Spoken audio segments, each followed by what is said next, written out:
आज हम रामायण में वर्णित चूड़ामणि की कथा बता रहे हैं।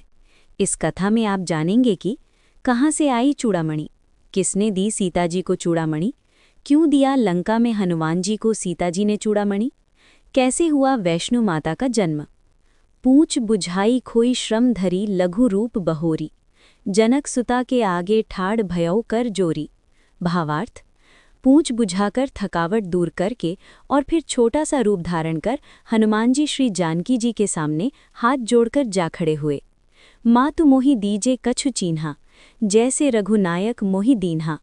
चूड़ामणि उदारी तब दयौ, हर्ष समेत पवनसुत लयौ। भावार्थ, हनुमान जी ने कहा, हे माता, मुझे कोई चिन्ह दीजिए, जैसे श्री रघुनाथ जी ने मुझे दिया था। तब सीता जी ने चूड़ामणि उतार कर दी। हनुमान जी ने उसको हर्षपूर्वक ले लिया। चूड़ामणि कहाँ से आई? सागर मंथन से 14 रत्न निकले। उसी समय सागर से 2 देवियों का जन्म हुआ। 1 रत्नाकर नंदिनी, 2 महालक्ष्मी। रत्नाकर नंदिनी ने अपना तन मन श्री हरि यानी विष्णु जी को देखते ही समर्पित कर दिया। जब उनसे मिलने के लिए आगे बढ़ी तो सागर ने अपनी पुत्री को विश्वकर्मा द्वारा निर्मित दिव्य रत्न जड़ित चूड़ामणि प्रदान की, जो सुर पूजित मणि से बनी थी। इतने में महालक्ष्मी का प्रादुर्भाव हो गया और लक्ष्मी जी ने विष्णु जी को देखा और मन ही मन वरण कर लिया। ये देखकर रत्नाकर नंदिनी मन ही मन अकुलाकर रह गईं।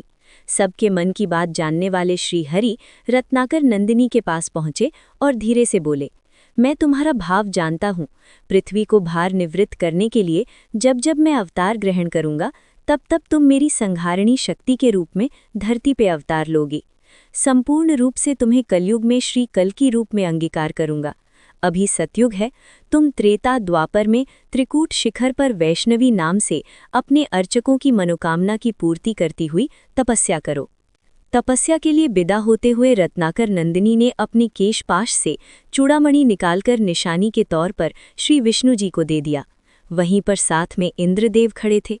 इंद्र चूड़ामणि पाने के लिए लालायत हो गए।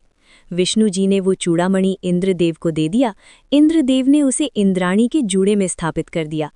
शंबरासुर नाम का एक असुर हुआ, जिसने स्वर्ग पर चढ़ाई कर दी। इंद्र और सारे देवता युद्ध में उससे हार के छुप गए। कुछ दिन बाद इंद्रदेव अयोध्या राजा दशरथ के पास पहुंचे सहायता पाने के लिए। इंद्र की ओर से राजा दशरथ कैकई के साथ शंबरासुर से युद्ध करने के लिए स्वर्ग आए और युद्ध में शंबरासुर दशरथ के हाथों मारा गया। युद्ध जीतने की खुशी में इंद्रदेव तथा इंद्राणी ने दशरथ तथा कैकई को भव्य स्वागत किया और उपहार भेंट किए। इंद्रदेव ने दशरथ जी को स्वर्ग गंगा मंदाकिनी के दिव्य हंसों के 4 पंख प्रदान किए। इंद्राणी ने कैकई को वही दिव्य चूड़ामणि भेंट की और वरदान दिया, जिस नारी के केशपाश में ये चूड़ामणि रहेगी, उसका सौभाग्य अक्षत अक्षय तथा अखंड रहेगा, और जिस राज्य में वो नारी रहेगी, उस राज्य को कोई भी शत्रु पराजित नहीं कर पाएगा। उपहार प्राप्त कर राजा दशरथ और कैकई अयोध्या वापस आ गए। रानी सुमित्रा के अद्भुत प्रेम को देखकर कैकई ने वो चूड़ामणि सुमित्रा को भेंट कर दिया। इस चूड़ामणि की समानता विश्व भर के किसी भी आभूषण से नहीं हो सकती। जब श्री राम जी का ब्याह माता सीता के साथ संपन्न हुआ, सीता जी को ब्याह कर श्री राम जी अयोध्या धाम आए। सारी रीति रिवाज संपन्न हुए। तीनों माताओं ने मुंह दिखाई की प्रथा निभाई। सर्वप्रथम रानी सुमित्रा ने मुंह दिखाई में सीता जी को वही चूड़ामणि प्रदान की।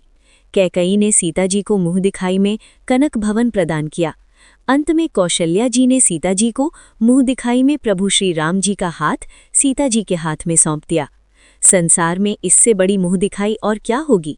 जनक जी ने सीता का हाथ राम को सौंपा और कौशल्या जी ने राम का हाथ सीता जी को सौंप दिया। राम की महिमा राम ही जाने। हम जैसे तुच्छ दीनहीन अज्ञानी व्यक्ति कौशल्या की सीताराम के प्रति ममता का बखान नहीं कर सकते। सीता हरण के पश्चात माता का पता लगाने के लिए जब हनुमान जी लंका पहुंचते हैं, हनुमान जी की भेंट सीता माता से अशोक वाटिका में होती है। हनुमान जी ने प्रभु की दी हुई मुद्रिका सीता माता को देते हैं और कहते हैं, मातु मोहि दीजे कछु चीन्हा, जैसे रघुनायक मोहि दीन्हा। चूड़ामणि उतारी तब दयौ, हर्ष समेत पवनसुत लयौ। सीता जी ने वही चूड़ामणि उतारकर हनुमान जी को दे दिया। ये सोचकर यदि मेरे साथ ये चूड़ामणि रहेगी तो रावण का विनाश होना संभव नहीं है।